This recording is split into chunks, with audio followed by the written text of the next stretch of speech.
అందరికీ నమస్కారం. Welcome to మనం టీవీ. నేను మీ పవన్ బెస్వాడ. మనతో పాటు సామాజిక రాజకీయ విశ్లేషకులు డివి శ్రీనివాస్ గారు ఉన్నారు. ఆయనతో మాట్లాడే ప్రయత్నం చేద్దాం. సార్ నమస్కారం. నమస్తే. ఆంధ్రప్రదేశ్లో అరెస్టుల పర్వం కొనసాగుతూనే ఉంది. పెద్దిరెడ్డి రామచంద్రారెడ్డి అనుచరుడు మాధవరెడ్డి ఫైల్స్ దగ్ధం కేసులో ఆయన అరెస్ట్ అయ్యారు. ఇప్పటికే వల్లభనేని వంశీ అరెస్ట్ అయ్యి జైల్లో ఉన్నాడు. బోరగడ్డ అనిల్ కుమార్ అరెస్ట్ అయ్యి జైల్లో ఉన్నాడు. పోసాన్ అరెస్ట్ అయ్యి బెయిల్ మీద బయట ఉన్నాడు. మరొక పక్క స్టోన్ క్రషర్స్ దాంట్లో మాజీ మంత్రి విడుదల రజని మరిది గోపి కూడా అరెస్ట్ చేయడం జరిగింది. ఇంకా ఎంతమంది అరెస్టులు, బినామీలు అరెస్టులు జరగబోతున్నాయి? ఈ అరెస్టుల తర్వాత అయినా మరి మార్పు వచ్చే అవకాశం ఉందా? ఏ కేసులు బనాయించబోతున్నారు, ఏంటి దానిపైన విశ్లేషించండి సార్. అంటే ముఖ్యమంత్రి చంద్రబాబు నేతృత్వంలో కూటమి ప్రభుత్వం వేట ఇది ఒక హంటింగ్. గత 11 నెలలుగా ఏ విధంగా వేటాడుతున్నారు. గతంలో 5 ఏళ్ళు జగన్మోహన్ రెడ్డి హయాంలో వీళ్ళంతా కూడా పేటరేగిపోయారు.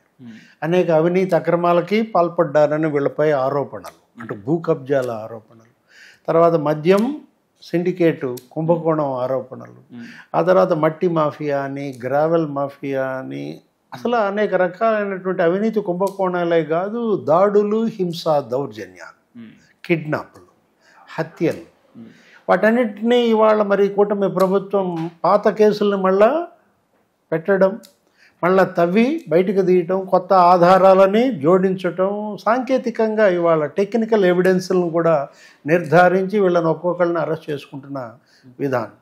మీరు అన్నారు ఏది, మాధవరెడ్డి నిన్న అరెస్ట్, పెద్దిరెడ్డి రామచంద్రారెడ్డి ఆయన ఏంటి అక్కడ పెద్ద ల్యాండ్ మాఫియా, అక్కడ రాయలసీమలో అక్కడ పుంగనూరు లేకపోతే మదనపల్లి అక్కడ ఆ ఏరియా మొత్తం పలమనేరు, అంటే చిత్తూరు జిల్లా తిరుపతి బేస్గా ఎలా ల్యాండ్ మాఫియా కొన్ని వేల ఎకరాలు వాళ్ళు హస్తగతం అయ్యాయని. అసలు పెద్దిరెడ్డి రామచంద్రారెడ్డి ఆయన ఏంటి అసలు ఒక గ్రామమే తన బినామీలు తన కుటుంబ సభ్యుల పేరు మీద రాంచుకున్నాడని. 1000 ఎకరాలు జమీందారీ భూములు, అదేదో రాగాలపల్లి అనే గ్రామంలో. తర్వాత అసలు అక్కడ రేణిగుంట విమానాశ్రయం దగ్గర ఆయన కబ్జాలు, లేదు అదేదో మంగళంపేట అడవులు అక్కడ కబ్జాలు. అక్కడ ఏంటి అసలు 75 ఎకరాలు పట్టాభూమి సృష్టించారని, చుట్టూ దట్టమైన అడవి మధ్యలో పట్టాభూమి ఎక్కడి నుంచి వచ్చింది, అక్కడ ఒక పెద్ద విల్లా కట్టాడని, ఆ విల్లా పనేళ్ల కోసం కట్టాడనో ఏదో అంటాడు ఆయన. అంటే చుట్టూ రేణిగుంట విమానాశ్రయం ప్రభుత్వ భూములు, అక్కడ మీకు పట్టాభూమి ఎలా వచ్చింది మీ భార్య పెద్దిరెడ్డి స్వర్ణ పేరు మీద? ఇప్పుడు పెద్దిరెడ్డి పేరు మీద ఎన్ని ఎకరాలు ఉన్నాయి, మిథున్ రెడ్డి పేరు మీద ఎన్ని ఎకరాలు ఉన్నాయి, అసలు ఆయన భార్య పేరు మీద ఎన్ని ఎకరాలు ఉన్నాయి, అసలు ల్యాండ్ సీలింగ్ వీళ్ళకి వర్తించదా? ఎలా చట్టంలో ఉన్న లొసుగులను ఆధారంగా చేసుకుని, అంటే ఇప్పుడు అసలు ఏంటి భూదాహం, దీన్ని ఎలా చూడాలా? ఇప్పుడు మదనపల్లి మీరు అన్నారు ఆర్డీఓ ఆఫీస్లో ఫైళ్లు తగలబెట్టిన కేసు, అసలు ఆర్డీఓ ఆఫీస్లోకి నీకు పెట్రోల్ ఎలా వచ్చింది? ఇప్పుడు అక్కడ ఏముంటాయి, రికార్డులు ఉండాలా, లేకపోతే స్టాంపులు ఉండాలా, రెవెన్యూ దస్త్రాలు కదా ఉండాల్సింది, స్టాంప్ పేపర్లు, ఏయో వాళ్ళ ఫైల్స్, జీవోలు, వాళ్ళకు వచ్చే సర్క్యులర్సు. అక్కడ 7 లీటర్ల పెట్రోల్ డబ్బా బిరువాలకి ఎట్టొచ్చింది?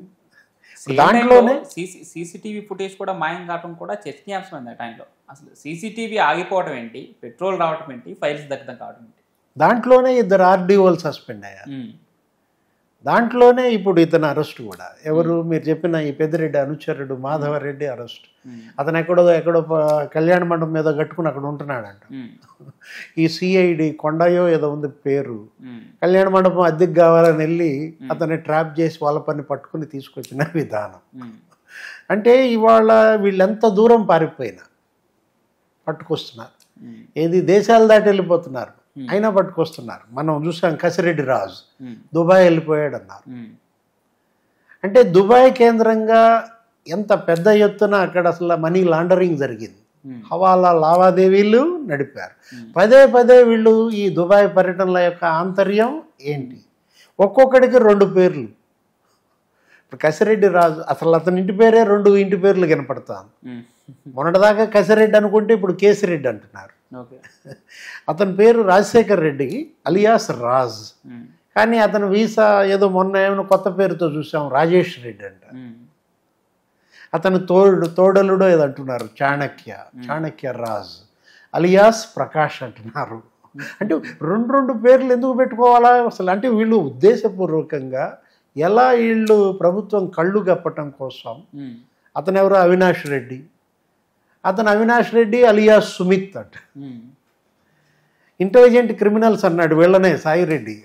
మనం విజయసాయిరెడ్డి ఇంటెలిజెంట్ క్రిమినల్ అని దేశం మొత్తం గబ్బు పడితే అతను వీళ్ళని ఇంటెలిజెంట్ క్రిమినల్ అన్నాడంటే ఇవాళ కసిరెడ్డి రాజ్ అరెస్ట్ అయ్యి జైల్లో ఉన్నాడు. అయితే సార్ ఇప్పుడు ఈ అరెస్టులన్నీ నేపథ్యంలో వైసీపీ తరపు నుంచి ఎప్పటి నుంచో వచ్చినటువంటి ఒక విమర్శే రెడ్ బుక్ పాలన నడుస్తూ ఉంది ఆంధ్రప్రదేశ్లో. దానికి ఆ సారథ్యంలోనే, ఆ రెడ్ బుక్ పాలన సారథ్యంలోని అరెస్టులని, అక్రమ అరెస్టులు అని చెప్పి అధినేత జగన్మోహన్ రెడ్డి కొట్టిపారేస్తున్నారు. మరి దానిపైన ఏం చెప్తారు? అంటే రెడ్ బుక్ పాలన జరుగుతోందంటే ఆయన మీద ఏమైనా సానుభూతి వచ్చుద్దా? ఎందుకు వాళ్ళు పదే రెడ్ బుక్ అంటున్నారు? రెడ్ బుక్ రాజ్యాంగం అంటారు, రెడ్ బుక్ పాలన అంటారు. అంటే వీళ్ళ నాళ్ళు రాజారెడ్డి రాజ్యాంగం అన్నారు కాబట్టి వీళ్ళు వాళ్ళని రెడ్ బుక్ రాజ్యాంగం అంటున్నారా? ఇప్పుడు వాళ్ళ రెడ్ బుక్ను ప్రజలు ఆమోదించారు, ప్రజా తీర్పు అదే. ఇప్పుడు రెడ్ బుక్ ఏమీ గెలిచినాక వీళ్ళు తెచ్చింది కాదు. ఎప్పుడుది రెడ్ బుక్? మీరనే రెడ్ బుక్ లోకేష్ బాబు పాదయాత్రలోది కదా. యువగళం పాదయాత్రలో అందరికి చూపించాడు రెడ్ బుక్. ఏది రెడ్ బుక్ వార్నింగ్ ఇచ్చాడు, మీ అందరి పేర్లు ఇందులో నమోదు చేస్తున్నాను, నేను అధికారంలో రాగానే అందరినీ అరెస్ట్ చేస్తా, జైలుకి వెళ్తా. అంటే ఏంటి? చెప్పిన మాట నెరవేరుస్తున్నాడు, ఇచ్చిన హామీ నెరవేర్చినట్టే కదా. ప్రజలు అదే కదా కోరుకున్నది. ఆయన రెడ్ బుక్ అంటే ప్రజలు ఆయన గెలిపించారు. 90,000 ఓట్లతో ఆయన గెలిపించడమే కాదు, అసలు ఆ కూటమి ప్రభుత్వాన్ని 164 సీట్లు ఇచ్చారు, చక్కగా అమలు చేస్తున్నారు. ఒకవేళ అదే కనుక నిజమైతే అసలు రెడ్ బుక్లో ఏం చెప్పారు వాళ్ళు?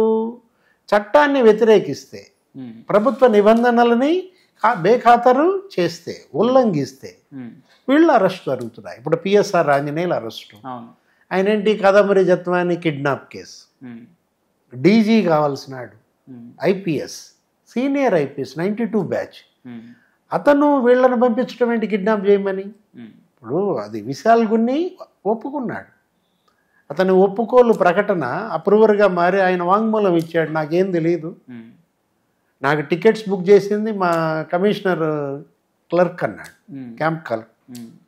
సిసి అక్కడ ఉన్నటువంటి నగర కమిషనర్ ఎవరు, అతను కాంతిరాణా టాటా, వాళ్ళు బుక్ చేశారు. నెక్స్ట్ నన్ను సీఎం ఆఫీస్కి నన్ను పిలిపించారు. అక్కడ మా కాంతిరాణా టాటా నా హెడ్ పైన అసలు బాస్ ఉన్నాడు, ఎవరు? ఈయన పిఎస్ఆర్ ఆంజనేయులు. ఇప్పుడు వాళ్ళు చెప్పిన పని నేను చేశాను. యాక్చువల్గా కేసు కట్టింది ఎప్పుడు? ఫిబ్రవరి 1వ తారీఖు. కానీ వీళ్ళకి టికెట్స్ బుక్ చేసింది ఎప్పుడు? జనవరి 31. అంటే కేసు కట్టకముందే ఇతన్ని పంపించడం అంటే కిడ్నాప్ చేయమని, అతను అక్కడి నుంచి మళ్ళీ ఫోన్ చేశాడంట.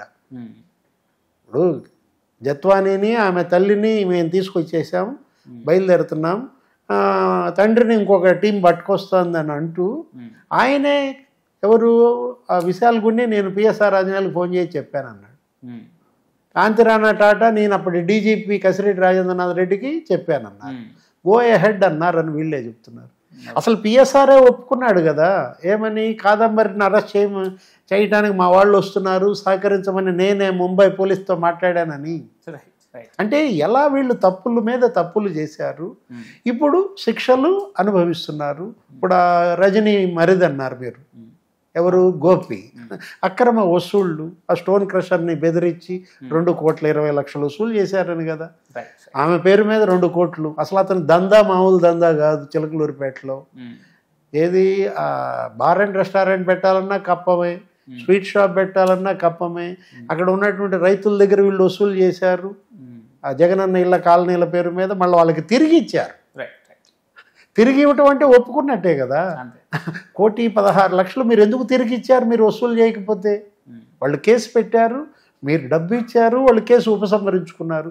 ఇవన్నీ కూడా రుజువైన సాక్ష్యాధారాలు. ఇప్పుడు అందులో A3 గోపి అరెస్ట్ అయ్యాడు, A1 విడుదల రజని అరెస్ట్ తప్పదా, A2 ఇంకో ఐపీఎస్ ఎవరు పిఎస్ఆర్ అరెస్ట్ అయ్యి ఇప్పుడు జైల్లో ఉన్నాడు, మరో ఐపీఎస్ జాషువా అతను కూడా అరెస్ట్ తప్పదా? నేడో రేపో జాషువా అరెస్టా, రజనీ అరెస్టా? జాషువా బెయిల్కి వెళ్ళాడు, బెయిల్కి వెళ్తే హైకోర్టు తిరస్కరించింది. అంటే అవినీతి పట్ల ఇవాళ కోర్టులు అంత సీరియస్గా ఉన్నాయి. అసలు బెయిల్ ఇచ్చే ప్రసక్తే లేదంటున్నాయి. మిథున్ రెడ్డి సుప్రీంకోర్టుకి వెళ్ళాడు, వెళ్ళి సహకరించమని. వీళ్ళు ఇన్వెస్టిగేషన్కి సహకరించాలా. ఇప్పుడు మేము నేరం చేయలేదని చెప్పుకోండి, అంతే తప్ప మేము పారిపోతాం విదేశాలకు వెళ్ళిపోతామన్నా చట్టం చేతులు చాలా పొడవైనవి. కానూన్ కా హాత్ బహుత్ లంబా హై. రైట్ రైట్ చూద్దాం సార్. Right, thank you.